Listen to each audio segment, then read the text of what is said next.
Vähän seisomaan, vähän katon, miltä te näytätte. Tehdään pikkusen meille lisää tilaa, ettei tule ruuhkaa. Ei oli sulla hyvä. Tuolta tehdään vähän lisää meille tilaa.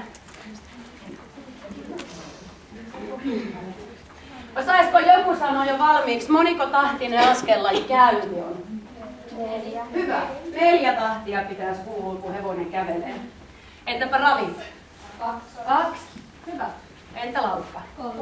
No niin, olette taitavia. Hyvä. Valmistellaan siirtymiset raviin. Saat käyttää ääniapuja. Ja siirrytään kaikki raviin. Joo, jos tulee kumma, niin heitä loimi pois.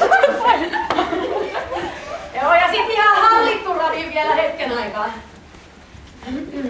Joo, hyvä. Lapa elää törmäs. No, nyt jos tulee ruuhkaa, niin tee vähän kootumpaa ravia, ettei mene ihan toisen häntää kiinni. Tänään on lupa potkasta taaksepäin. Jos joku tulee liian lähelle, niin se ei potkaise. Joo. Me laukataan kohta. Tuo vähän oikeeta lonkkaa eteenpäin, oikeeta polvea eteenpäin ja nosta oikea laukka nyt. Joo, saa potkasta. Oppii, ettei kansi mennä liian lähelle. Joo. Koita pitää laukka. Ihan vaikka piruetti laukkaa paikallaan.